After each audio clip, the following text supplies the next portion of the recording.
Welcome everyone to T1 Pals Community Workshops. Today's session is about the home screen. We often hear a lot of folks express fear of some of the technology that's going on, or fear of even Nightscout. We're not sure how to read Nightscout, not sure how to interpret it, not sure how to use it. And so what we want to do here is build confidence in reviewing and looking at Nightscout. And so hopefully some of these tips are going to help some people be more confident in looking at Nightscout. Right now, I've pulled up my Nightscout. This is going to be a pretty basic overview of the Nightscout home screen. We're going to start with just the defaults and try to strip out all of the extra stuff, and then we'll start to add stuff in. There's several big pieces that we're going to look at. There's this header area up here where it says BEUS with the Nightscout logo. And then we've got some buttons over here. So this is called the header bar. And these buttons, this is the speaker test button, and this is the hamburger button. And we'll go into a little more detail about all of these pieces. But right now, I just want to start with a basic overview of the Nightscout anatomy. You know, what are we looking at? So we got a couple things on the page. We got this top part here. We've then got this big masthead over here where it says 204 and this arrow, and we've got -8 with a unit here, and then here we've got the time. So we call this the heads-up display. This is where a lot of information is presented so that you can just glance at it. And over here, this next part down below this heads-up display, this is called the focus view. So this entire section below this blue line to above this part at the bottom, there's this strip at the bottom that looks like a repeat of all the curves. So this bit in the middle here is called the focus view. And then this bit at the bottom here is actually called the context view. And so we'll spend a few minutes now just talking a little bit about these two views at the bottom here. We have this focus view and the context view. So Nightscout, as we know, is good for showing data from all kinds of medical devices, sharing data with other people. And the way that it works is that the current data is we're gonna get a visualization of all the curves, glucose curves and insulin treatments and food that was eaten, things like that. And we're gonna get that in this focus view so that we can look at what happened recently. And the focused view is intended so that when the page loads, it's intended to load with a little bit of buffer by default. And so we've got the last 3 hours. And I know it's 3 hours because it says hours, 3 is selected in this hours selector in the heads up display. And so we've got 3 hours of glucose here, and we can actually see that earlier today my sensor was expired. And so that's why this data is missing on the far side on the left over here.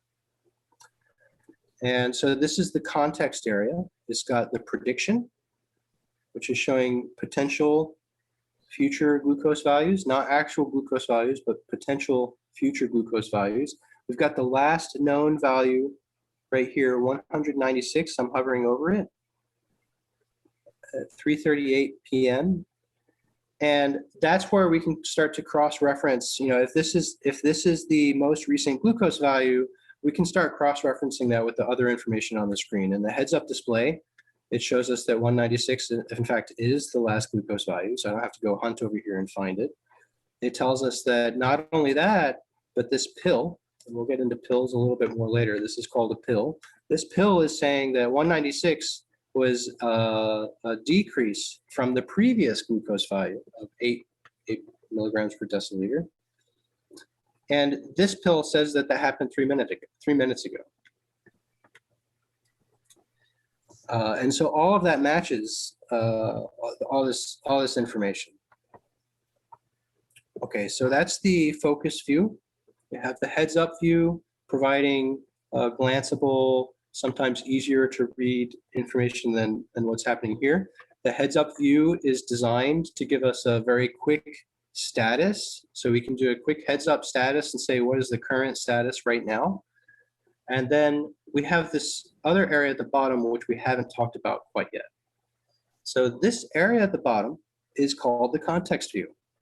And over the last 48 hours, this context view provides exactly that. It provides more context as to what's happening in the focus view. And what we should be able to do is take this tab over here, that's on the bottom, and this is actually a draggable time selector. How much time is it showing? Well, we know that this tab is supposed to be showing 3 hours because we've got the 3-hour selector here in the hours selector. So if I take this control down here from the context view allows us to rewind. Allows us to rewind and see what was going on sometime in the last 48 hours. Let's review. We can see what happened as of this point in time. Currently it's at 9:14. Okay, so that's how this context view works. And we can cover this in more detail as well, how alarms work. That topic is how to control alerts and alarms. But this display, this display allows us a couple things. It allows us to control what's in the focus view. Now you see there's a whole bunch of series of times. There's a series of times right here at the bottom. And there's a series of times kind of here at the top of the context view, or otherwise at the bottom of the focus view, along with another set of times at the bottom of the context view. And the reason for that is because this entire tab represents all the data in the focused view. So when we pull back over here, the width of this tab, let's see if we can line it up to 12 p.m. to 3 p.m. So the beginning of this tab lines up to 12 p.m. at the bottom. And then the now line we know that it's 3 hours. So that puts the end of this, where now is, roughly at 3 p.m. Sure enough, this tab, the width of this tab represents 3 hours. And it represents 3 hours because we have 3 hours selected here. So we can do a couple things with this. One is we can change the number of hours. For me, I like to go for quite a few more hours. So if I pull up 24 hours, look what happens. This tab got much wider, right? In fact, it got wider by a factor of 8. Remember, I mentioned that the Nightscout home screen in the context view will show 48 hours worth of data. And so now that we have selected 24 hours of data, that's half of the data in the focus view. So now this tab is now showing 24 hours worth of data. And we can visually confirm, sure enough, it looks like this tab is about half the size of the entire screen. And that's because the entire screen would show 48, for the context view, it shows 48 hours of data. For the focus view, it's now showing 24 hours of data. That means that this tab is roughly half the data. Are you able to hear the sound that I'm hearing right now? Not hearing it. Okay. Well, what I've done here is I've triggered an alert condition. And so while we're here, I just like to show that this is where alerts will show up. In this case, it's saying this is an alert that's due to the fact that the data is stale. And so to silence any alert in Nightscout, this brings up a menu, and we can choose how long we want to silence that alert for. And so that shows the context view down here at the bottom. We've got 48 hours in the context view. Currently, we've got 24 hours in the focus view, and all of that is customizable. We can choose any amount of time up to 24 hours in this live view.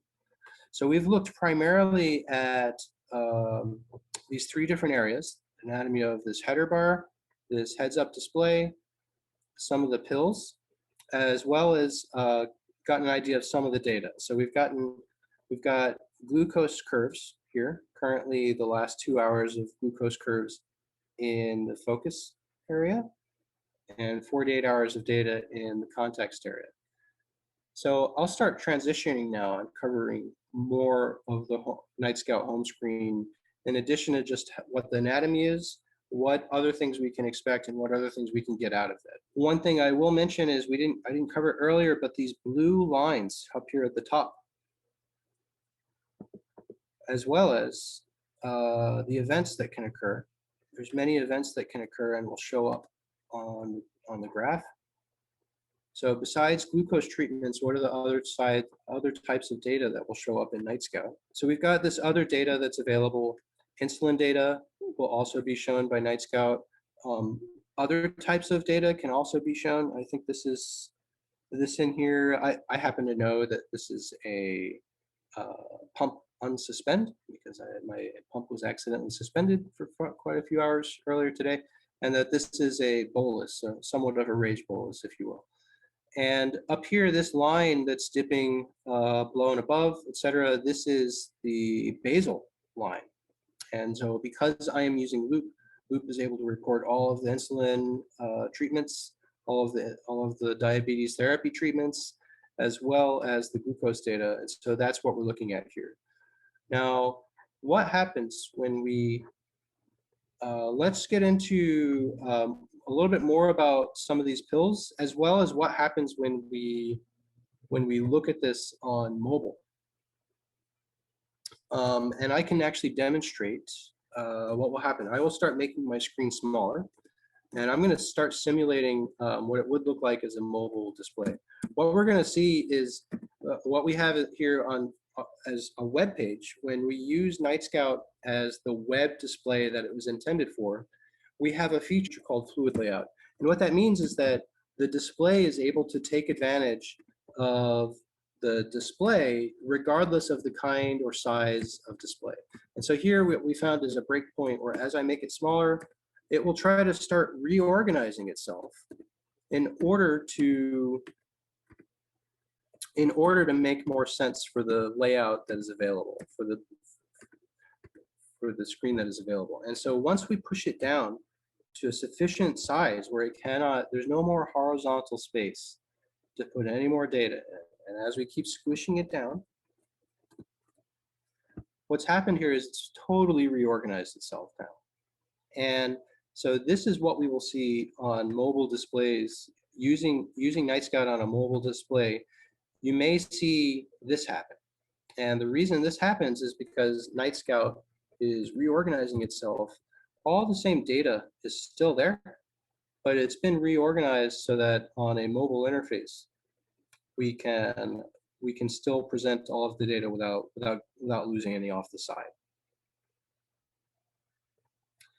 So let's add some more pills and see what happens when that happens. We're not going to get too much into configuring the back end of Nightscout for this demonstration. For this demonstration, I've already got a bunch of the basic plugins already enabled. So we're going to go ahead and start visualizing some of those additional plugins and see what happens to the space used up here.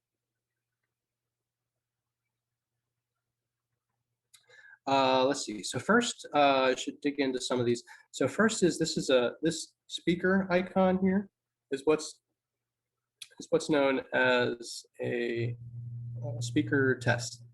And most of the time, this icon, no one needs to press this icon. There are a couple of exceptions where, because of the rules that control how web browsers work, if it's a web page, to protect users, the designers of internet and web technology have made it so that browsers will only play a sound if you've asked it to play a sound. And so this is especially true on a mobile device, or if you've got a mobile device, that mobile web browser really wants to play a sound only after the user has interacted with the page. And so that's what this button is for. And it just briefly plays the sound so that we can generate the button click, and generating the button click gives the web browser to play sound. So this is especially useful on things like tablets or mobile interfaces. So in this header bar up here, we've got a whole menu, the legendary hamburger menu. This is this 3 stacked bars in the upper right. And this is often known as the hamburger menu. And there are a whole bunch of options available in this menu. There's these clock views. I'll just demonstrate clock view real quick. Clock view is made, this is another feature of the website. It'll give you a link where you can go over here. And what this does is puts just your glucose number and the arrow on the page. And so again, this is very useful for tablet kinds of displays. Oops. And we can probably get into that in another session as well. It turns out there is an interface for making your own clock view and adding your own information. So this is a create your own clock. And maybe I can, yeah. Maybe I'll just go ahead. Right, and then just pressing the buttons, we get a whole bunch of data on here. So if you don't like the way that it comes, you can always make your own. I'll close this for now, and we're going to go back into this menu. So this menu, the items that are available in this menu are controlled by the Nightscout setup. So when we go manage Nightscout on the back end, the configuration options that we give to Nightscout can influence how many options show up in this menu. This menu controls whether or not this browser will show that data for this link. So in other words, everything in this menu is for your browser to remember. So if we go to a different browser, different device, we may have to look at this menu to ensure that all of our settings have been remembered correctly. Okay, so I'm going to select Icicle Render because I like that one. And here we have the Show Plugins list. So these are some of the plugins that have been enabled. And not all of these are really required for Nightscout. Sometimes they cause people to worry about what it is that they're seeing. Maybe what they're seeing is an error. But if I just go turn all of them on, I'm just going to turn all of them on briefly. We're going to see Nightscout adjust its appearance.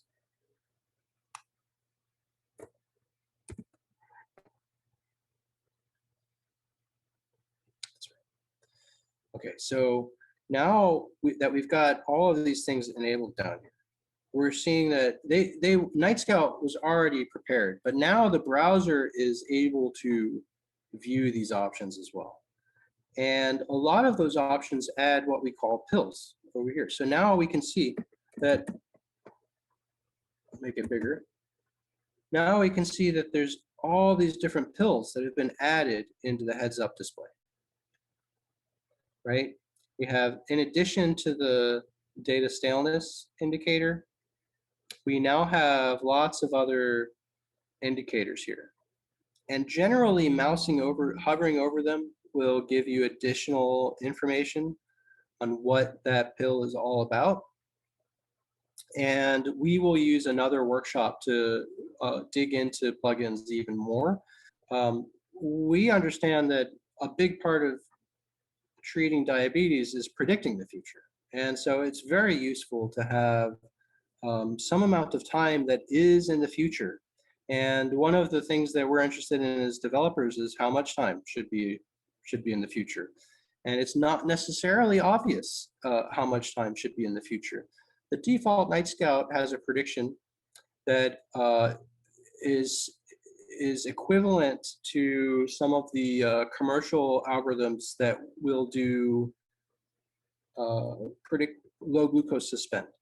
And so this prediction is very similar to some of the products that are using a prediction to do low glucose suspend. However, there are other ways to do predictions, and loopers, people using OpenAPS, etc., have ways to change what is shown there. Now, what I've done in the meantime is I've gone into this ... ellipsis next to the hours, and I've disabled what's called AR2 forecast. That's the prediction I just mentioned. Very similar to low glucose suspend. What loopers have available of all kinds is the ability to see exactly what their loop is doing through Nightscout. And so here I can see that because of the conditions that are currently existing, loop believes that I have too much insulin on board, essentially, and is canceling my insulin over the next half hour. And in addition to that, what I've done here through this ellipsis selector is to enable the loop forecast. And so now, as I mentioned, how much time should be shown in the future? Well, loop makes a different assertion. Loop says, well, if your insulin is going to last 6 hours, maybe we should just show you the whole 6 hours. And so that's why loop is showing so much data into the future. If I scroll down to the bottom of this hamburger menu, it's got a bunch of information about Nightscout itself, including the version, etc. It also has this authentication status. And at least with the plugins that I've enabled here, we can see that, actually it's because I enabled the Care Portal plugin, that Care Portal, it won't give me Care Portal because there's this lock icon. And if I click on that lock icon, it says you need to authenticate yourself with the API secret. We're not going to go too much into the API secret right now, but what I do want to point out is that the status is here, and that when you do authenticate yourself, that is yet another thing that will change which menus are available in the header bar. So if we switch over to here, this is an area where I am authenticated. I have been authenticated. So in other words, if I pull up the hamburger menu and I go all the way down here, we see authentication status admin authorized. And that's because with this interface that I have already authorized myself. And you can authorize yourself on any Nightscout using the API secret by putting your API secret in here and clicking authenticate. Maybe you make it sticky to try to remember on this one. That will get you into this authenticated state. And so if we recall, I have enabled several plugins down here. And because I'm authenticated, and because I've enabled those plugins, we've got several new, there's several things. There's a couple new entries in the hamburger menu. In addition to the admin tools and the reports, there is now a profile editor and the food editor. We're not going to, these are very detailed plugins. So again, we're not going to go into too much detail on these, but just to point out that this is where, this is what's controlling which menus show up, and this is where these menus will show up. Let's see. The Care Portal, I will demonstrate just a couple of these plugins and what they do, just to round out basic Nightscout. So this Care Portal allows us to put in data manually using the web application for Nightscout.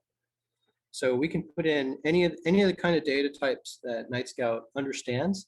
If we want to add one, we can do that here.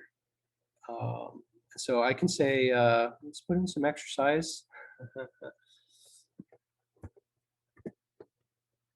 I'm gonna put in a note that says delete me because it's not true. I didn't exercise. Don't tell anyone. And I can put my name in here. And so if I submit this, let's see, I want to maybe make this a little earlier.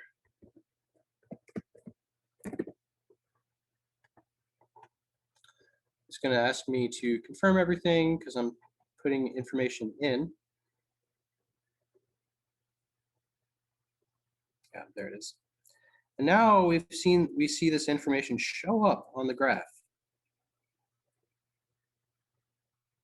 So here's that entry that I added. Now, what if we decided, you know, that doesn't work out very well?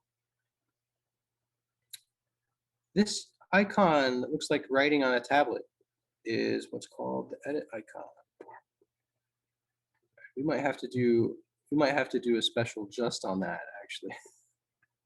So these are the different icons, the different features that are available. This calculator type icon over here is a bolus wizard.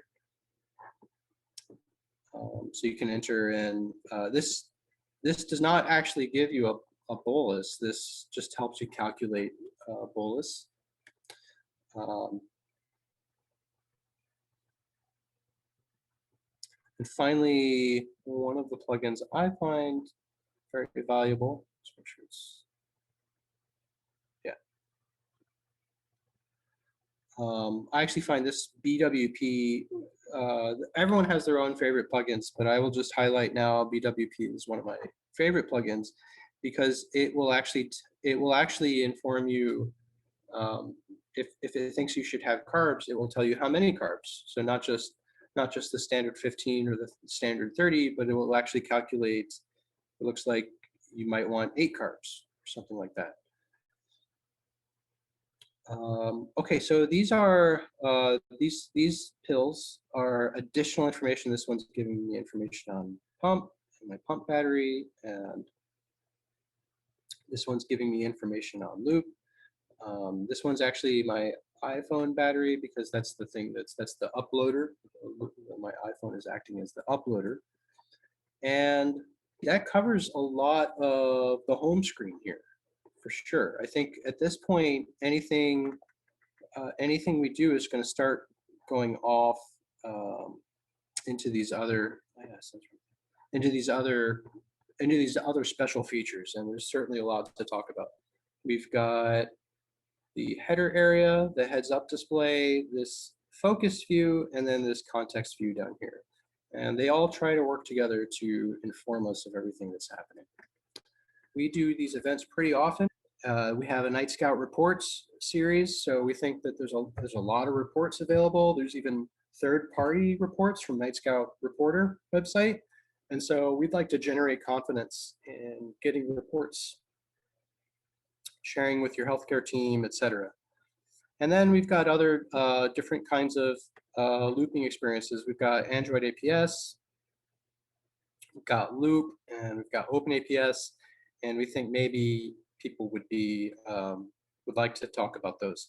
We also have a special workshop just on the visual design of Nightscout. So